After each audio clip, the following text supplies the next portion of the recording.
Hey gang, it's Platt here, and today we're continuing on our wine series. We're moving our wine series to South America, more specifically Argentina. Argentina is the fifth largest producer of wine in the world. For a long time it was the largest producer of wine outside of Europe. Roughly 90% of the wine produced in Argentina is actually consumed domestically, so most of it is kept in-house. The average Argentinian consumes roughly 45 liters of wine per year. It's a very important part of their culture, ties in with their food. A lot of that has a Spanish heritage to it. You might remember our New Zealand video where I talked about they consume roughly 20 liters a year, so 45 liters a year is a big jump.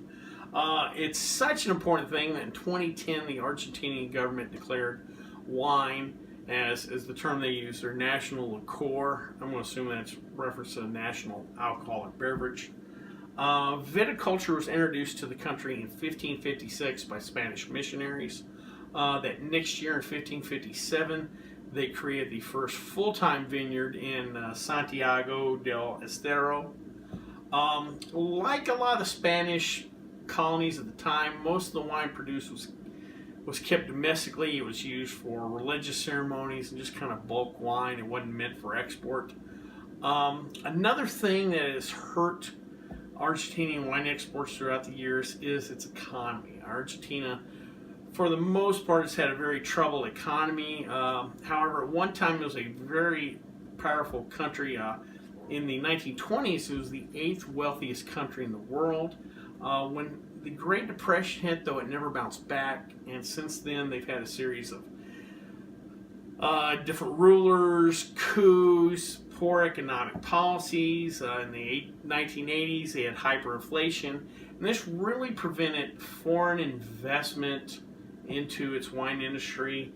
Argentina, however, by the 1990s took a lesson from its neighbor Chile and decided, hey, we have to get foreign investment in here. We have to get experts from the great wine growing region of the world in here, and they brought in a group referred to as the Flying Winemakers.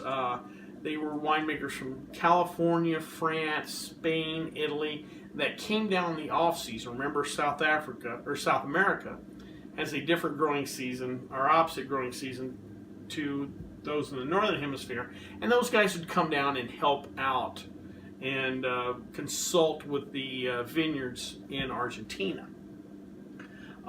As far as the wine regions go, most of the wine is produced in the western part of the country along the Andes Mountains. The Andes work as a border between Argentina and Chile. They also work as a kind of a rain wall. Most of those wine growing regions are in a drier climate because most of that rain stays on those mountains. It helps produce more of a continental type climate. Like I said, those vineyards are up against the Andes. They're generally higher elevations. Actually, Argentina is home to probably some of the highest elevation vineyards in the world. There's a vineyard in Molinos that is at 10,200 feet, which is probably the highest elevation of any vineyard in the world. Due to the climate and the remoteness of Argentina, phylloxera is not really an issue down there. On one side of the country you have the ocean, the other side you have the Andes Mountains, and phylloxera is so rare down there that actually most of the vines are grown on their original rootstocks. They didn't have to graft vines like they had to do in Argentina and Europe and South Africa.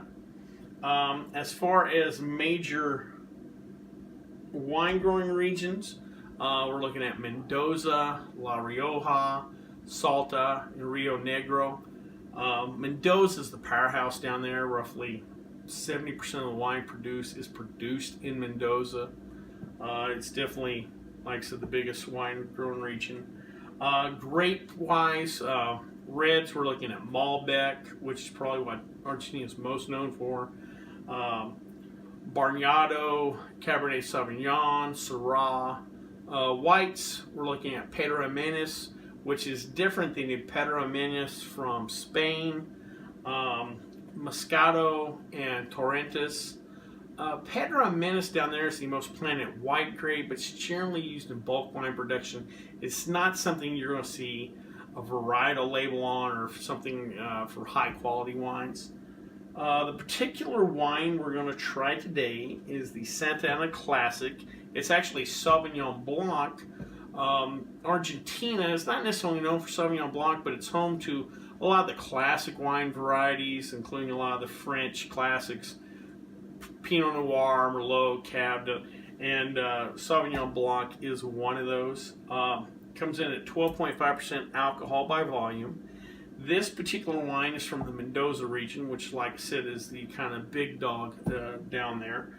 The particular vineyard was founded in 1891, and it's one of the major vineyards down there. It actually roughly produces 12 million liters a year, so it's definitely a major producer down there. Let's give this a try.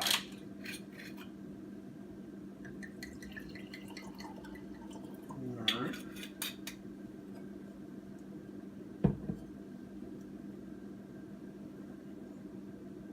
Alright, we got a simple nose, a little honeysuckle, a little grass maybe.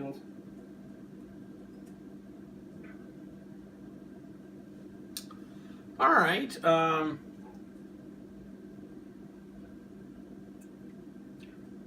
perish, maybe a little perish.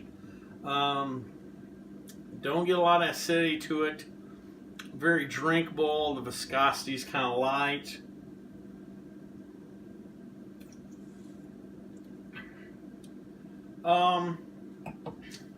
Yeah, this is a lighter wine, simple.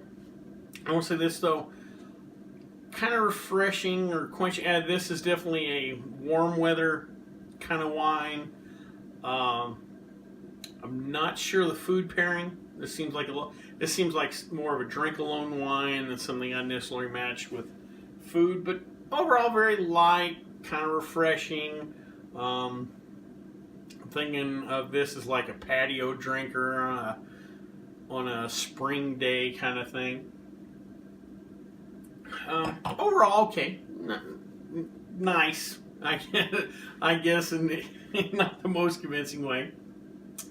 Well, I hope you liked this video. If you did, please subscribe down below. Also, feel free to like this video because that lets YouTube know we're putting out good content. If you have any questions, comments, concerns, please leave them in the comment section, or you can always contact me on the Twitter page. Until next time, bottoms up.